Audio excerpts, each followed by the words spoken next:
Hello, everyone. Welcome back to Dylan. Let's talk about it. Today, I'm going to be doing a little something different. A lot of you don't know my journey because I really don't talk about it. Um, but I'm feeling a change needs to come, and my whole life I always went to church, and was raised in church. That's the only thing I knew. However, I felt at times the church was not loving as it should have been. And came to a point to after the age of 18 years old, I really didn't want to um, go to church anymore. And it really wasn't until I turned 21 and I got prophesied to about how God was going to use my voice and how he was going to use me. And it's like, oh, no, I can't. Because, needless to say, years later, running for the call of my life, um, it's just always a constant battle because of how the church make LGBT people feel, and I've always had to endure and sit through messages that was not uplifting and celebrating. It was always condemnation, sending someone to hell, and that's it. Either you be saved and you be like me, or you could forget it. You're not going into the kingdom of heaven. And 2007, I rededicated my life to Christ, and He started doing miraculous things and things that I couldn't even explain. And one day I will sit down and share a lot of testimony that happened that year. And then I kind of like had a backslidden season. I would say 2018, yeah, 2018, 2019, 2020, 2022. After 2022, I felt God calling me back to Him again. And 2023, some miraculous things happened for me. And I experienced God in ways that I've never experienced Him before. And I'm going to tell you guys about it one day when the time is right, about, how He's doing things and using me in ways, that I've never imagined before. And the only thing I could tell you right now, there's no turning back for me. I just say, yes, Lord, to your will. Yes, Lord, to your way. However, I didn't come to this journey overnight. Um, I I will tell you this. I've been inspired by the Reformation Project by Matthew Vines. Thank you so much. If you ever come across this video, which I'm probably going to tag you and Justin Lee in, and Pastor R.D. Weekly and Jack Rogers.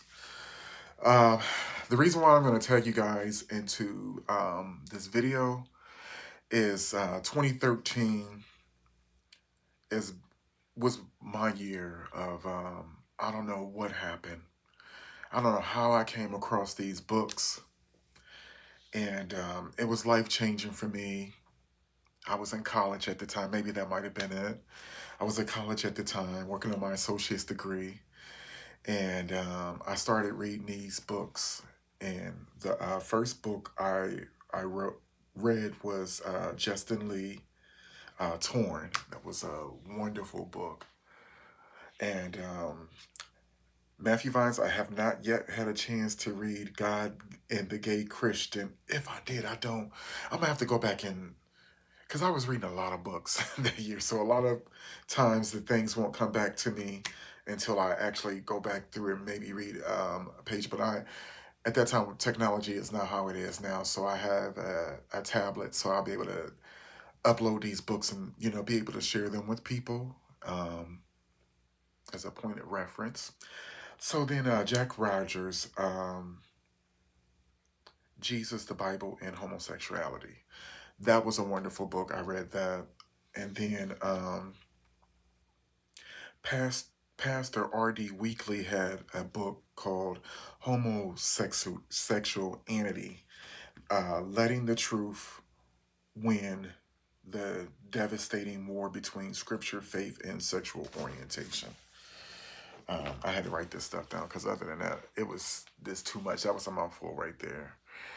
I had recently made a couple of videos before, and I kind of got worked up because, I feel that we're in a time now to where we're losing our youth. We're losing too many people. Transgender people are coming up, or trans, I don't know the correct pronunciation. Please forgive me for that, because I know a lot of things are changing. But the trans community have endured a lot recently, and within over the years, I would say. I'm just watching, our people getting killed and getting mistreated. And it kind of just got me to the point to where I'm at right now, where I just want to start, talking about a lot of different things that's been bothering me, and things that I won't tolerate anymore. I won't be in places that have an issue with LGBTQ plus community. I've been going through this for over 4 decades now. I don't have any more decades to sit up here and endure the hate messages, the being ridiculed all the time, being made less than. I will not tolerate that anymore. And I empathize and sympathize for people that don't have a choice. I'm really talking to my teens, because if you're an adult, I don't know what situation that you could be in that you couldn't get away from that toxic behavior. I would just say that it's ignorance. I'm done with ignorance. You know, there's so people don't want to understand and don't want to relate, and always so quick to judge, and always so quick to put a label on you. And I always say that I don't really like carrying labels, to be labeled as something, because I just ultimately feel like it stifles your creativity in a way. But I get it because that's how some people use things to identify with. But you know, just being a member and an advocate for the LGBTQ plus community, it's just a lot of time I just cringe when I hear people talk about the community so bad. It's like you don't even know the individuals, and I don't know. It's just when, especially when you mix faith with that and religion, it's just two different other barriers that's added on to that, and I just feel that we're gonna all have to come to some sort of resolution to be able to get along. It's kind of funny because I waited to Pride Month to make all these videos. Oh, it's better late than never, I guess. It's been too many years that I held back um, things that I wanted to talk about, things that should have been addressed. But the fear of rejection, the fear of losing people. I'm at a point in my life to where nothing matters to me but God, and doing His will, and you know, showing His love, His kindness. I don't, I don't have time, or I don't have the space for being judgmental. I don't have the capacity to hate anyone.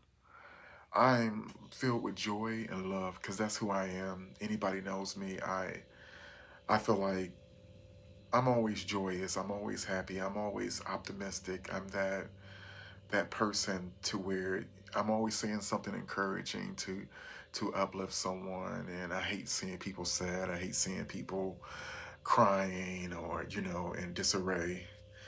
And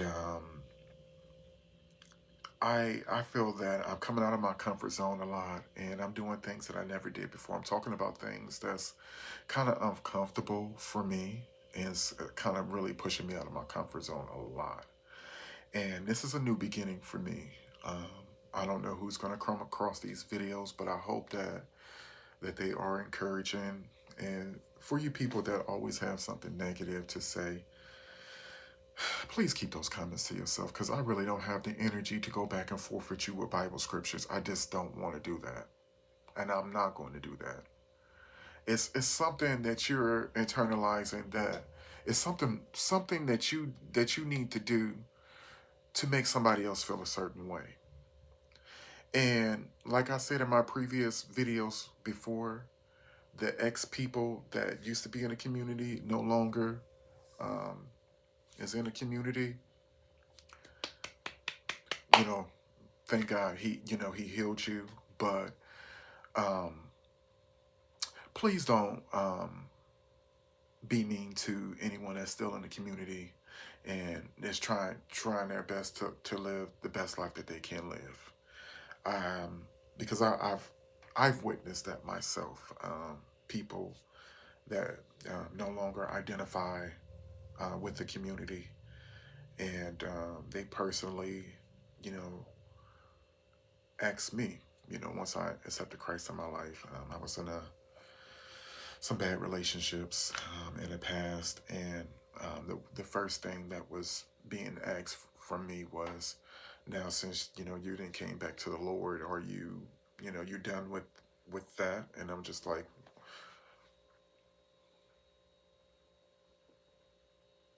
what does that have to do with anything? I mean, your testimony is not my testimony. God has taken me into a whole different direction than where you are. And in the future, you all, I will be, when the time is right and God allows me to, I will be sharing even more of my testimony. But right now, at this point in time, I am not saying anything. I'm already going through enough spiritual warfare as it is. So I um, choose not to talk about anything that he's doing in my life currently. So everything can make sense in the future. So yes, just stay tuned. So I would tell you all, just love yourself. If no one else love you, if no one is accepting of you, life is short. Live it. I lost family members within the past 5 years. It seemed like every year a family member dies, and it's time to live your truth. You know, you still have people that want to live a deception, and yet they think that that's okay, and trying to sway someone from being their authentic self. And I truly believe that that's not good. You're not living your truth, and a part of you will always be buried, and no one will ever get a chance to know the real you. And that's pretty much where I'm at right now. I'm letting you guys see the real me. Not just saying that every topic that I'm going to talk about is LGBTQ related. However, I do feel the need to um, use this platform, or it is my ministry. So, um, yeah. So, if you have any questions or whatever, want to reach out to me, you have my information in this video. If not, I am on Facebook, Harris E Man, and yeah. So until next time, you all, I hope you all are living your best life into your next life, and happy Pride Month.